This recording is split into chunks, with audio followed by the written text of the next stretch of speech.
5, 4, 3, 2, 1, 0.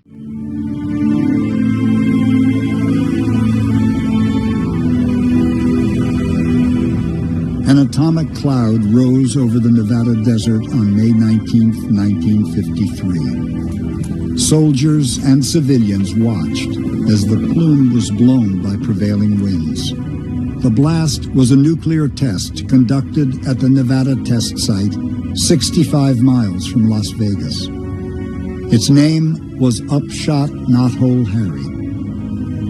The wind direction changed from what was predicted. Nuclear fallout was distributed across much of the United States and beyond. St. George, Utah, and the small towns along the Utah-Nevada border were about 140 miles away.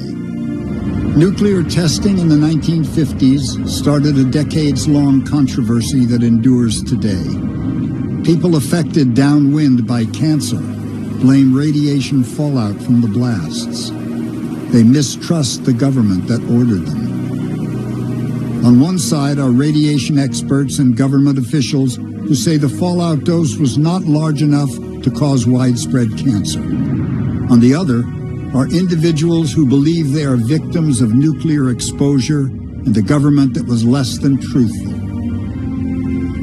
People affected are known as downwinders. To me, downwinder means someone who lived downwind of nuclear testing, which is the entire country, which most people don't know. But on a deeply personal level, it means years of suffering. It means watching people I love die. It means suffering myself. It means caring for the sick. It means advocating for them. It means mourning them.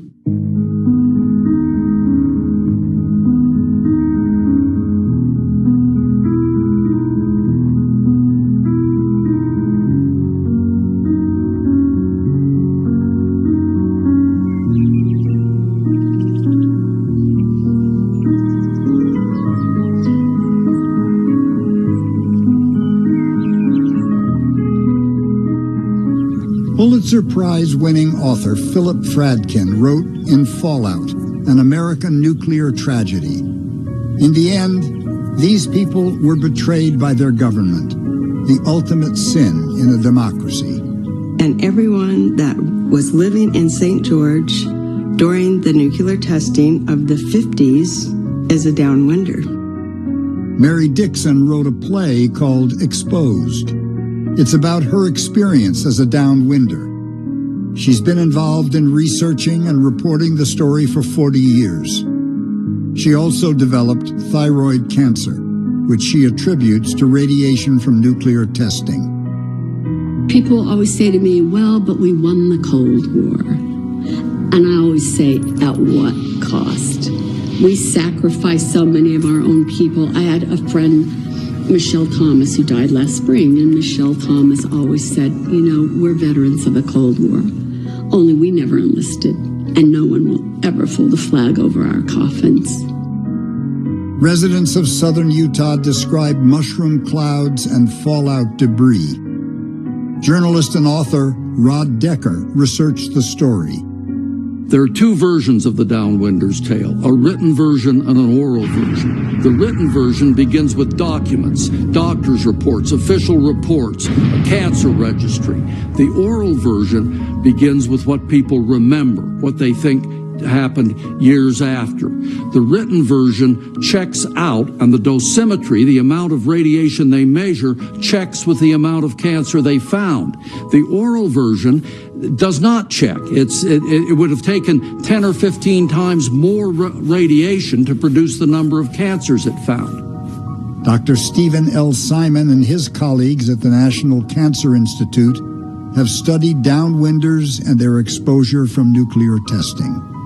In my view, claims by downwinders about their exposure are indeed plausible. I would limit that plausibility, however, to those people who were alive at the time of exposure. That means at the time of the radioactive fallout. Now, plausibility does not necessarily mean that the claims are convincing.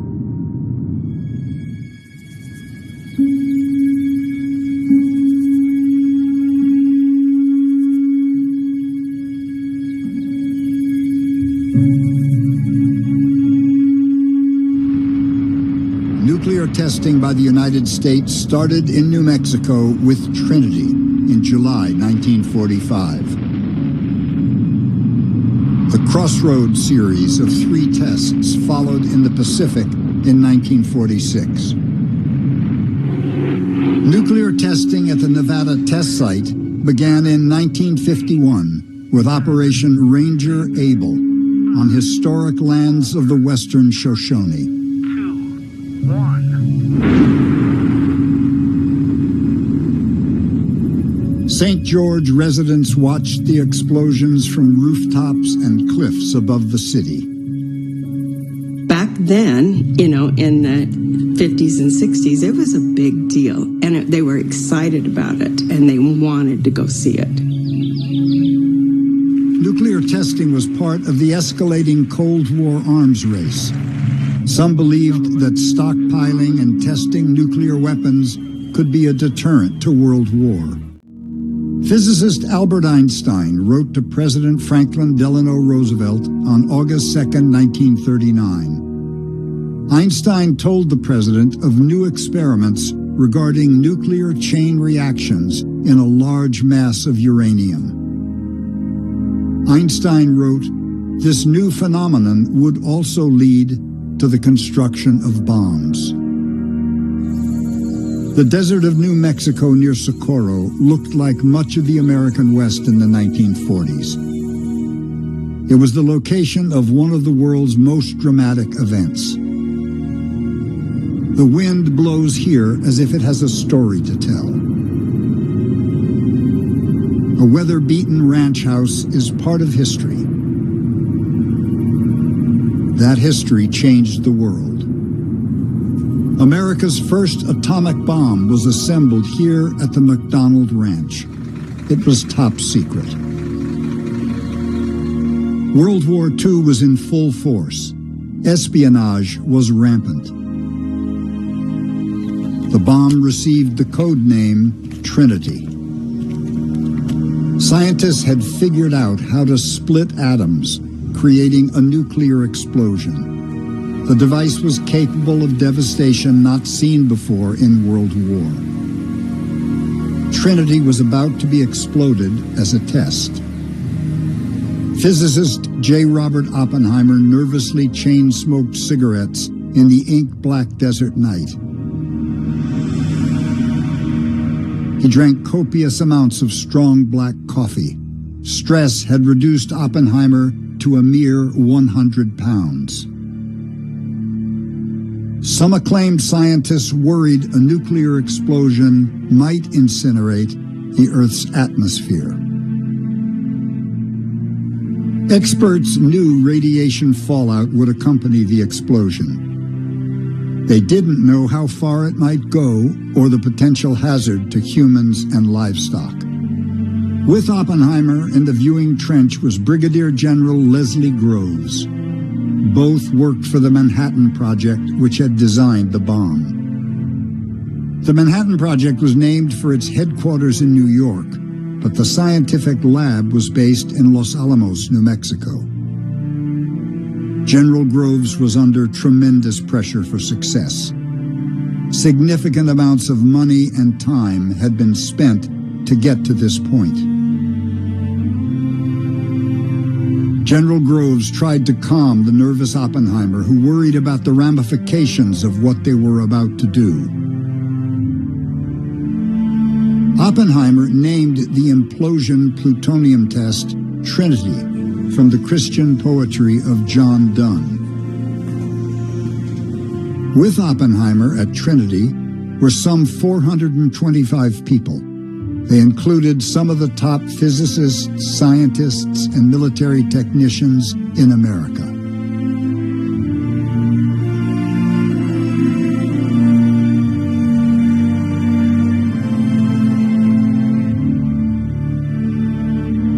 President Franklin Delano Roosevelt died of a brain hemorrhage at his retreat in Warm Springs, Georgia on April 12, 1945.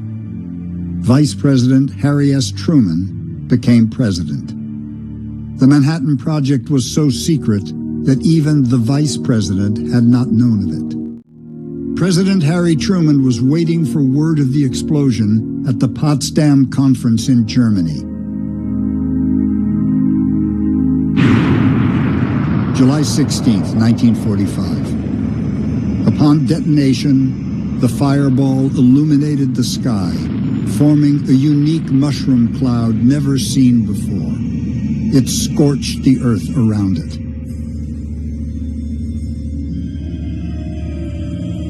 Oppenheimer later wrote, he knew at that instant the world was forever changed.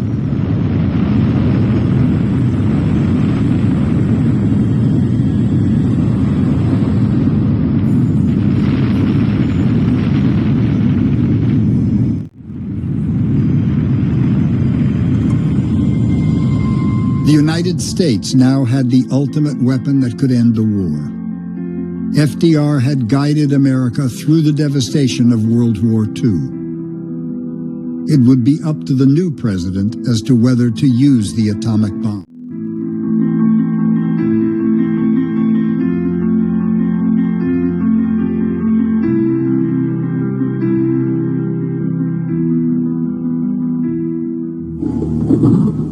The Trinity mushroom cloud would not be the last the world would see. August 6, 1945. The United States dropped an atomic bomb named Little Boy on the Japanese city of Hiroshima. The B-29 transporting the bomb was piloted by Colonel Paul Tibbets. Tibbets trained his crew at the Wendover Airfield in Utah. He named the bomber Enola Gay for his mother. At 9:11, 31,000 feet over Hiroshima, the Enola Gay begins the bomb run. The bomb is dropped.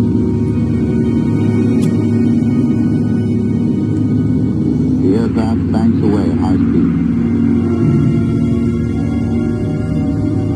Just 50 seconds later, 15 miles from ground zero, the Enola Gay is rocked by the blast.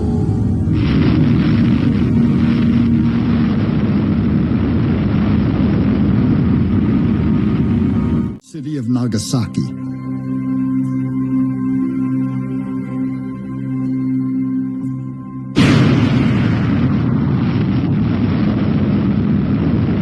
It was 3 days after the Hiroshima bombing.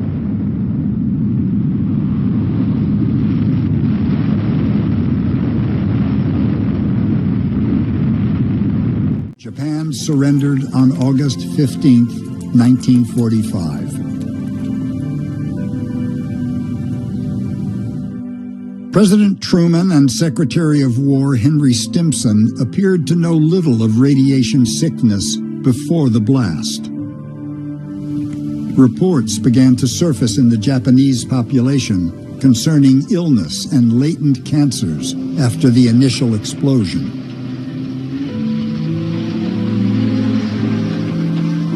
Increased risk for leukemia beginning about 2 years after exposure, and that really peaked around the 7 to 8 year period. For other solid tumors, individuals were at increased risk probably about 10 years post. Nuclear weapons proliferated. The fate of millions were now in the hands of superpowers like the United States and the Soviet Union. Each would soon have hundreds of nuclear warheads ready to strike major cities.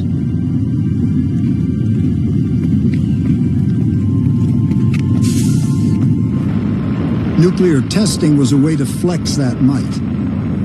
Approximately 2,000 nuclear tests globally followed the 1945 Trinity test. Nuclear fallout spread globally with each test.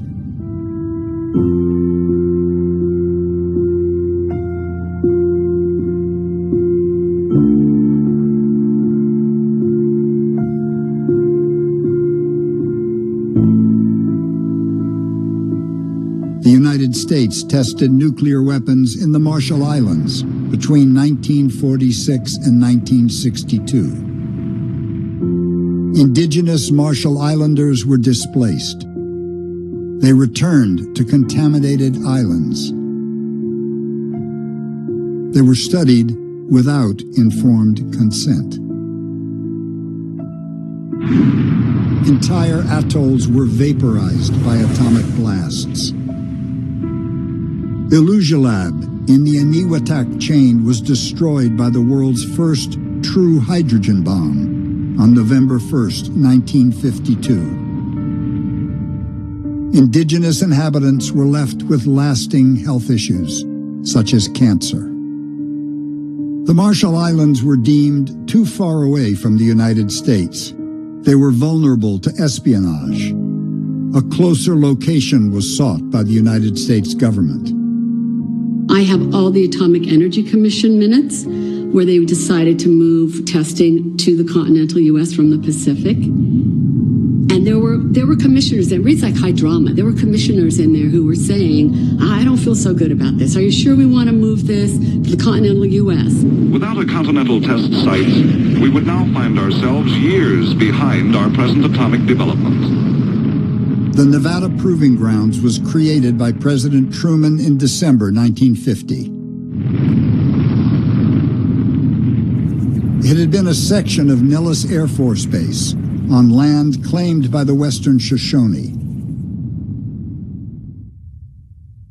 The name was changed to the Nevada Test Site in 1955.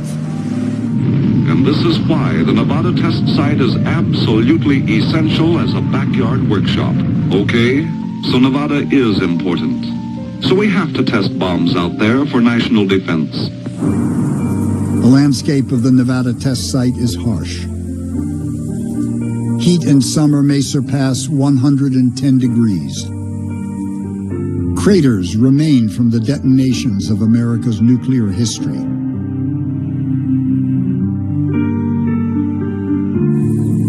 It probably did seem like a place where time stood still in the 1950s. Remnants from atomic testing punctuate the landscape. Weather-beaten bleachers remain where people once watched dramatic events. Frenchman Flats was the site of mushroom clouds on the skyline. Steel girders of an experimental bridge are twisted from the strength of a nuclear blast. Dilapidated houses sit alongside the road with shattered windows. They were constructed to measure the effects of a nuclear blast on the families inside. Operation Buster Jangle took place in late 1951 in the Yucca Flats areas of the Nevada test site. Dogs were used as test subjects. They were loaded into cages for experiments. Well, these are living, breathing beings. Although still completely out from the effects of anesthesia, they can only go so long without food and water. U.S. Army units took part in the test. They dug foxholes and defensive placements in relatively close proximity to the blast. Everyone kneel down in your foxholes.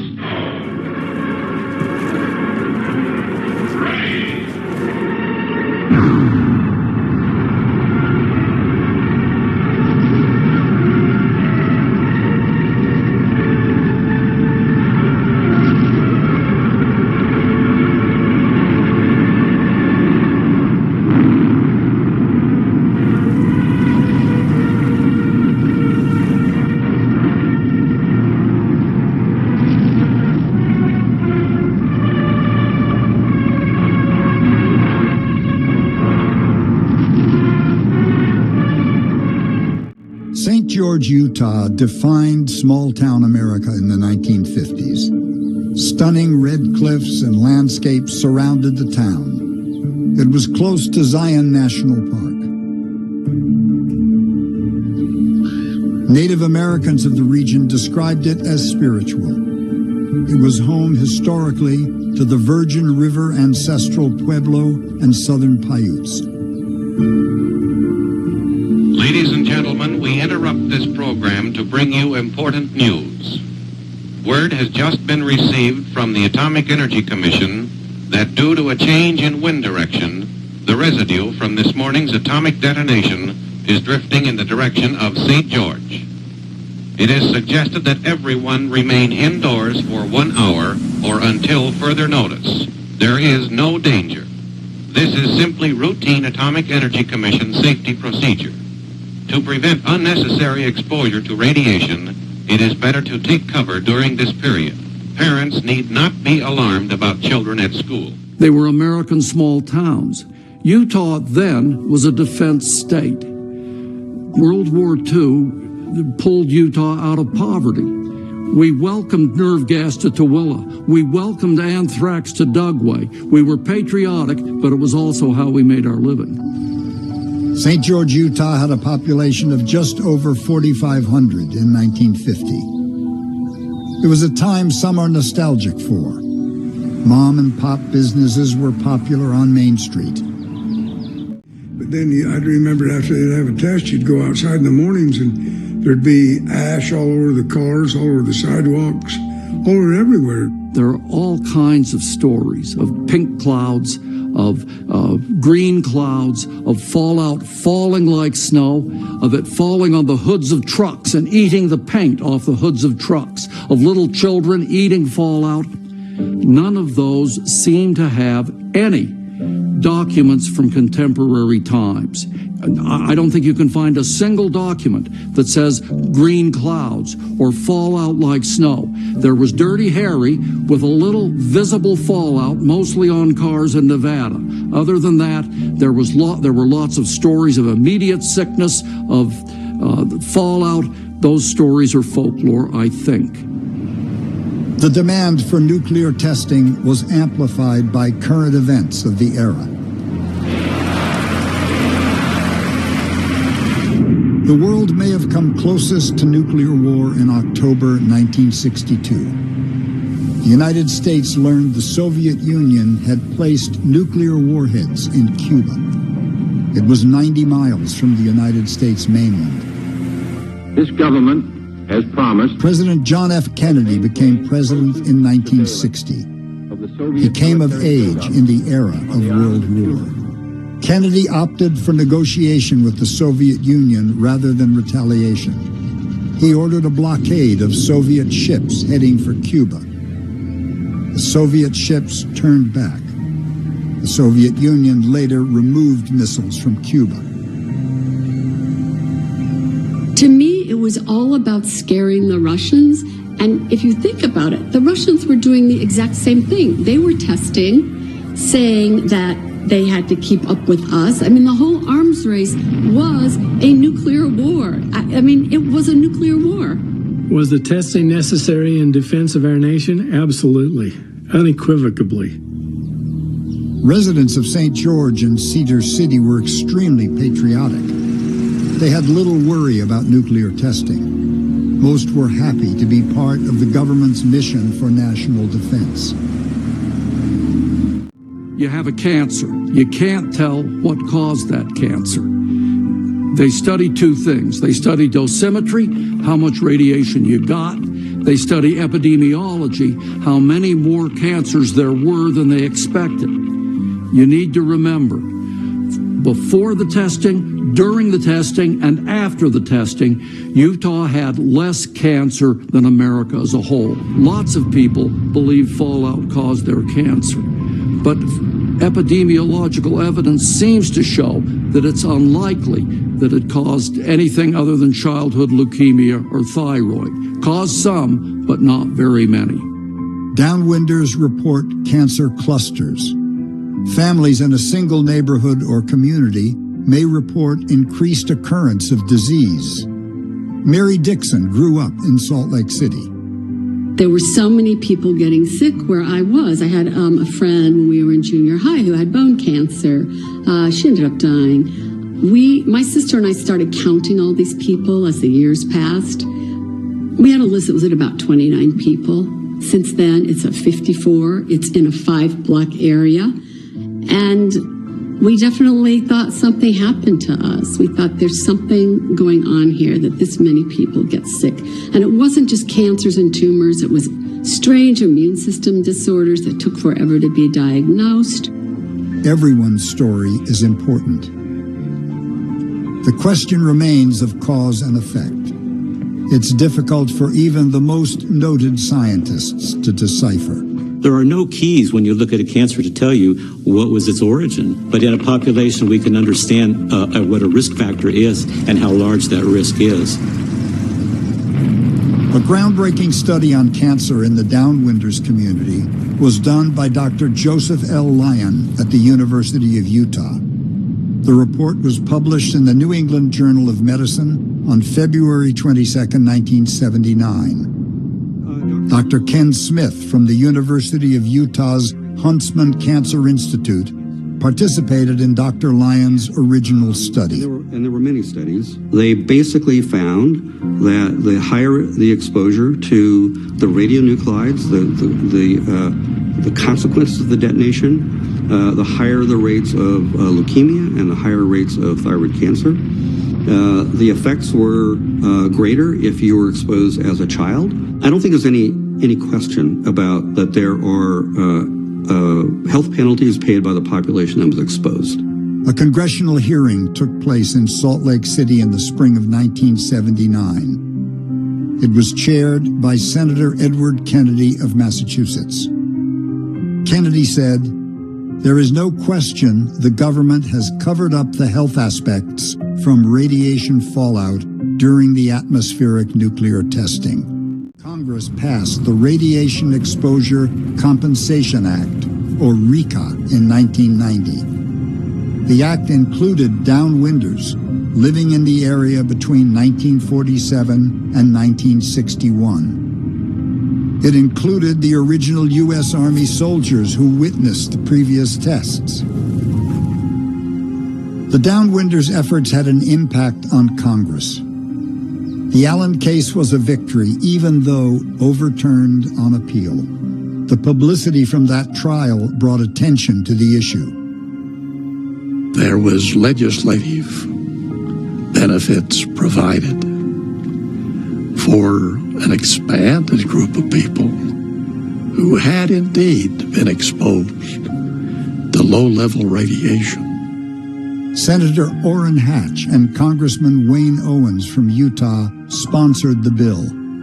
It was signed into law by President George H.W. Bush on October 15, 1990. The RECA Act provides $50,000 to individuals with disease who resided near the Nevada test site or worked there. $75,000 is defined for test site workers and $100,000 for uranium miners. RECA expires in 2022. We estimated that about 49,000 extra thyroid cancers occurred in that population across the entire United States. Now that's a large number, but I don't want it to be exaggerated, because that number is present against 1.5 million thyroid cancers in those people that would have occurred without any radiation exposure.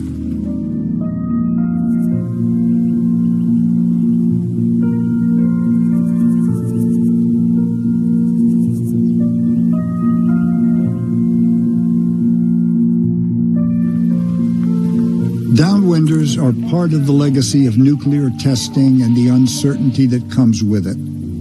It's a part of America's history. Did the government expose its own people? Protests have taken place at the Nevada test site throughout its history. Painful memories resurface as interest in new nuclear testing is reported.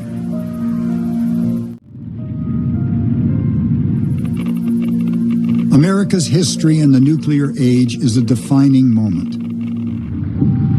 The bombing of Hiroshima and Nagasaki are events that changed the world. Atomic blasts in the Pacific and at the Nevada test site followed. The thing that's the hardest for me is how many people I've lost in all the work I've done. I've probably been at this for 40 years. In all the work I've done, the people I work the most closely with, they're gone. They're just gone. They've died. Physicist J. Robert Oppenheimer is known as the father of the atomic bomb. The events of July 16, 1945, in the stark yet beautiful New Mexico desert, changed the world. Oppenheimer appeared to think of Trinity in sacred terms. He realized that one of the mysteries of the universe had revealed itself. He pondered the future and prophesied. We knew the world would never be the same. A few people laughed. A few people cried. Most people were silent.